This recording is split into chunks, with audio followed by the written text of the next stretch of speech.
All right, the disclaimer, we have to show that. And this is the title slide. We are here to introduce C-Score.ai, the executive reputation benchmark that has been built for the AI age. It is accurate, auditable, and actionable, 3 distinct criteria that are very important to us, important in the markets. Who will speak today? We are proud to have Axel Schulze here, the CEO and founder of Blue Column. Very important to us because our system is running on his platform, Blue Column.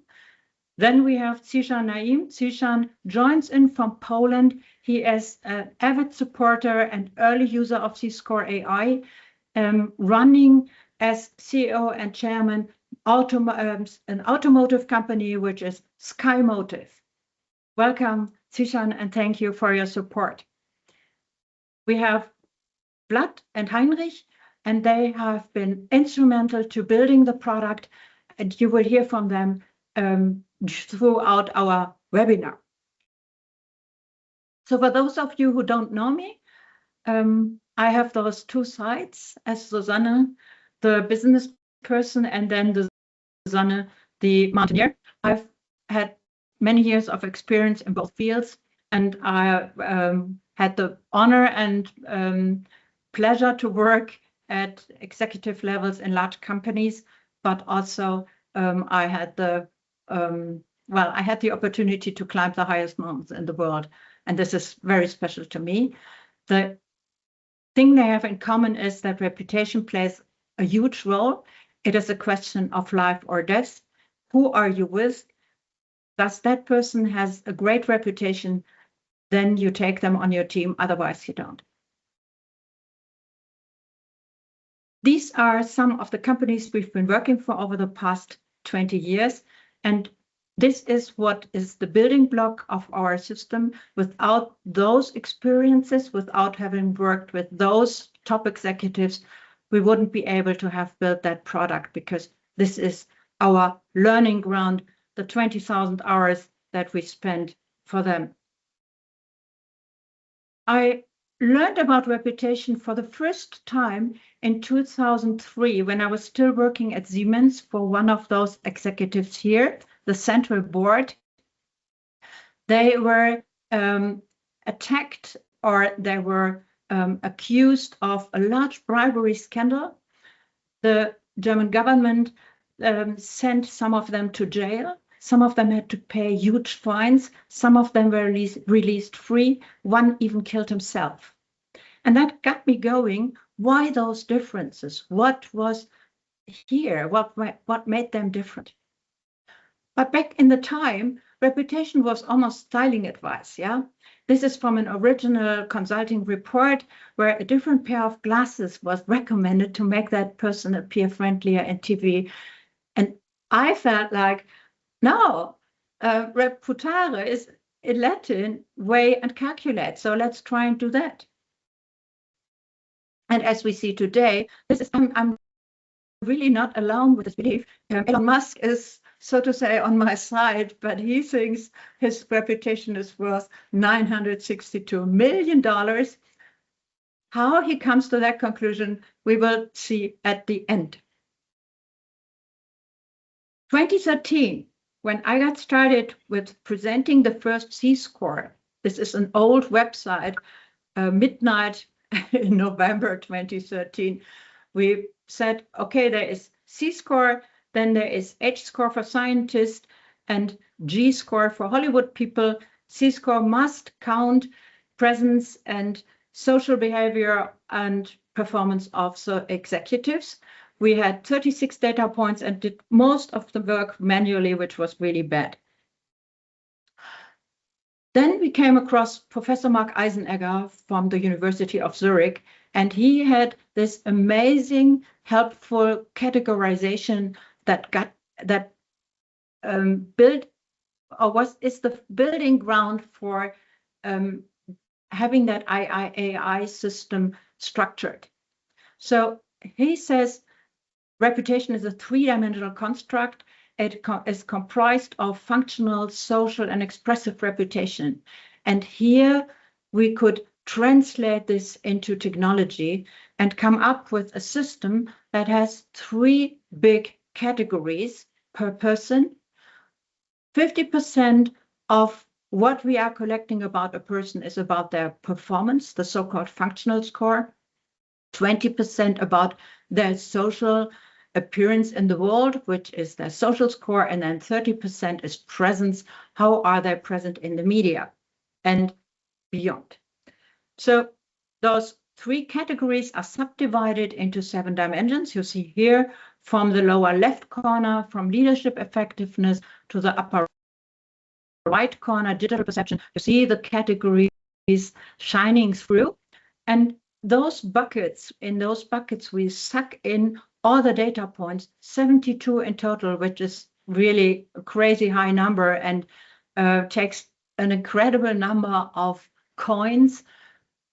But we get it done precisely. And as I said, it is auditable and gives actionable advice. Personal branding, just 1 data point. LinkedIn, just 2 data points. You see how all-encompassing this system is. What do you get? What is the result? The result is that you have an executive reputation report, many pages, many comparisons, many tables. Vlad will show an example shortly.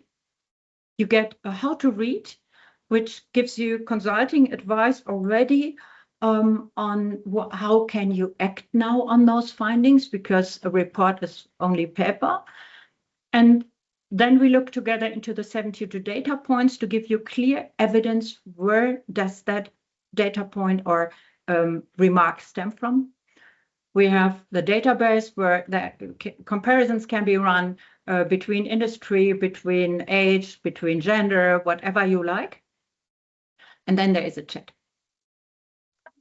So with that, I would like to hand over to Vlad, and please show us a bit of the technical background and the product.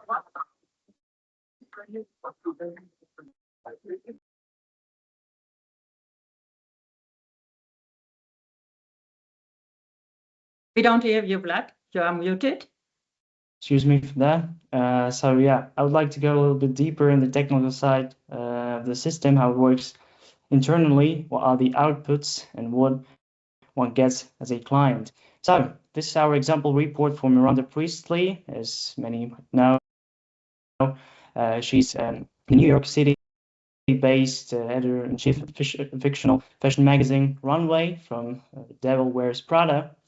And here we can see the battle card of this profile, the reputational total, the performance social presence scores, as well as market uneasiness score, which we developed as well. Also the 3 category scores and the short overview, the 7 dimensions. I would like to go a little bit further to stakeholder narrative lens, which is an overview of the strong and weak points of a profile. In this case, we have a personal brand, which is linked directly to data point number 55, and the score lands on 90, which is pretty much almost the maximum point that one can get. A very strong position. Also, we can see the CEO support, data point 31, with a score of 0, which is the minimum one can get. The weakest point of this profile. Also to mention is digital perception, employee workplace perception, which are the weakest dimensions of this profile, and these are listed here. Of course, there are description and explanations why exactly the scores, as you can see here. I would like to go slowly to the internal stuff and the data points themselves. Here's how the 72 data point spreadsheet looks like inside. Here's the list of data points that we selected to discuss today. So here we can see the name of data point, the dimension it's linked to, as well as its weight, so pretty much the importance of a specific data point in our system. Now I'd like to focus on finding and source URL.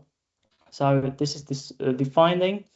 In the case of data point number 6, strategic acquisitions, no completed M&A transaction led by Miranda Priestley is verified.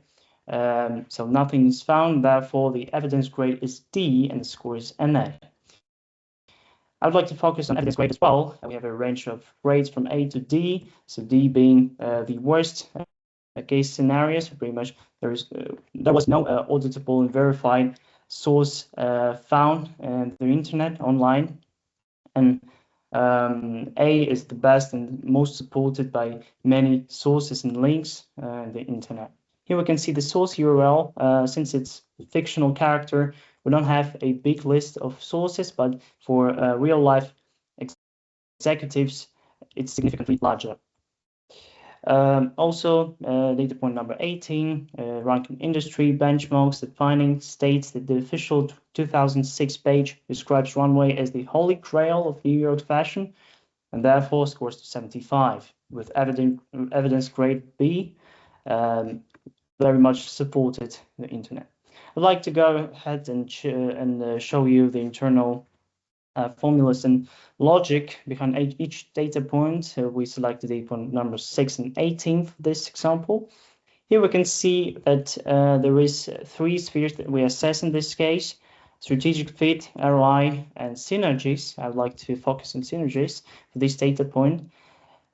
Each sphere has a weight. In this case, it's 50%. I would like to mention that every data point has a range from 0 to 100 points. In this case, 50 points is assigned to synergies. So here's the scoring logic. 51 gets 50 for exceeding the promise acquisition, 25 for well underway, promise is expected to be fulfilled, and 0 for disappointment and promise not fulfilled.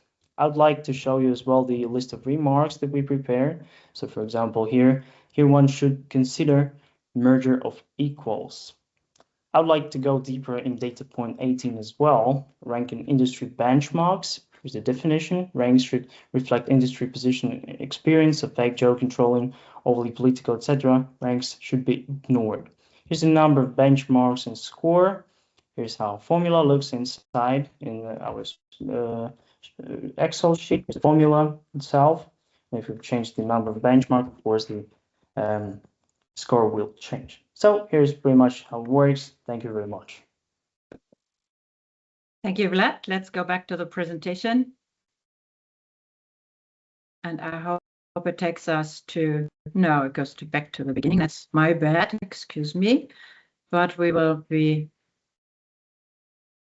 here where I show you the 3 flavors of the product. And this is the first one is for individual executives who come to us who want a personal positioning day. We have done that for years. This is 5,000 Swiss francs. We've spent a full day with you. We walk you from your vision about the C-Score.ai results to a concept to go. So new here is not the old C-Score, but the new C-Score.ai. Then we have the group kiosk solution. Thanks to Axel and Blue Column and his team. I hope we have Dino here too, because without him, we would have been lost many, many times over.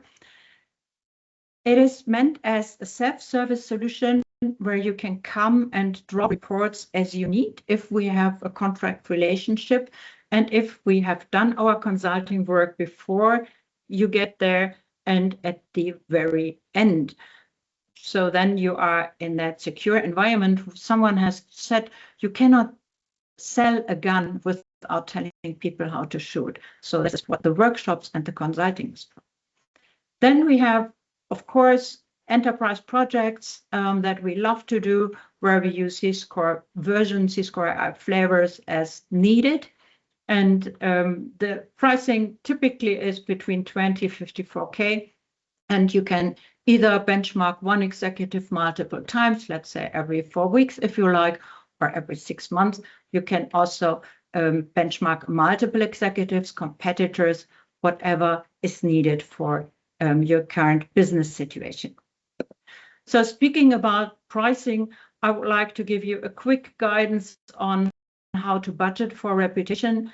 It is a lot less expensive than paying for crisis.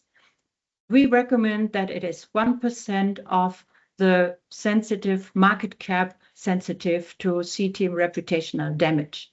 So 38% of market cap sensitive, and you take 1% of that number, which is really, really low. You always can spend more, no question. 5 use cases. First use case, she doesn't get the board seat. No one is telling her the truth why that happened. She comes to us, we go through the data points, we look at it, and we try telling her exactly how those things relate to each other, how to fix it. Second, communication professionals. One of our pilot cases, company is being perceived as a hardware company. They want to go public, need to be seen as a software AI company. We can tell them exactly where the two co-founders are still purporting the old narrative and presenting themselves to the public with a piece of hardware in their hands, for example. Yeah. So this is what we can help them to do, increase evaluation. Next example from a real case too. Board members cannot decide on the final choice between two executives. Gut feeling is a bad choice, really, because in that case, it went with a very wrong day. The person had to leave after 9 months. Please use a scoring system, and of course, C-Score.ai would be our recommendation. Then we have executive searchers. They are telling us that their executive search process is still fairly conservative. They are experimenting with AI, but it is not part of their current workflow. We promise that you will save per person profile that you are processing 4,500 Swiss francs, which is, of course, a significant factor. So before we discuss, let's come back to this Elon Musk thing. He claims 962 million is his reputation worth. That stems from the lawsuit against Sam Altman. He said he paid 38 million to OpenAI in cash, and 962 million was the worth of his reputation. The judge didn't dispute it, but the lawsuit didn't end well for both, I would say. So is that true? And I can tell you that we calculated it again because tomorrow they go public. And if we use that valuation, that tomorrow's valuation that the markets are publishing, then it's actually much higher. It is $672.6 billion, which is crazy much and much higher than the national GDP of certain countries. So that is him. There is significant key person risk. And you see here some numbers attached to it. So if there is a severe key person shock, the stock can go down by 168 billion. Quite something. With that, I would like to hand back to Heinrich.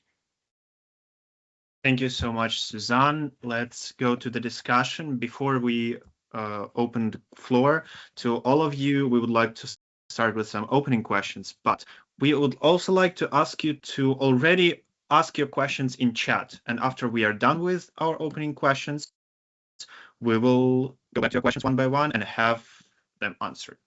So please, Zishan, the floor will be yours. Please speak about your user experience and why your reputation matters for you. And more importantly, what have you felt when you first saw your report? Well, hello, everyone. Thank you, Henrik. When I first received my C-Score.ai, my initial reaction was curiosity and then surprise. Because as leaders, we often think we know how we are perceived. We know our work, we know our achievements and our network and our public activity. But seeing your reputation translated into a structured, measurable report is a very different experience. It really gives us a mirror, and maybe sometimes we really don't like the reflection. But for me, reputation is capital. Therefore, I'm always proactively managing it. It affects whether people trust you, whether investors listen to you, whether partners open doors, whether employees follow us, and whether the market believes your story. And today, reputation is shaped not only by what we say in a meeting, but it is shaped by all the tools that we have, the Google searches, screenshots, podcasts, and AI systems, algorithms that are always summarizing who we are before we even meet that person. So that is powerful, but also very risky. Because if you do not shape your reputation intentionally, others and algorithms will shape it for you. What I personally really liked in the C-Score was that it helped me take this helicopter view, jump out a bit and see myself from the outside. What is visible, what is strong, what is missing, and what is the gap between my real work and public perception, because that really shapes me in front of other people before they even get to know me.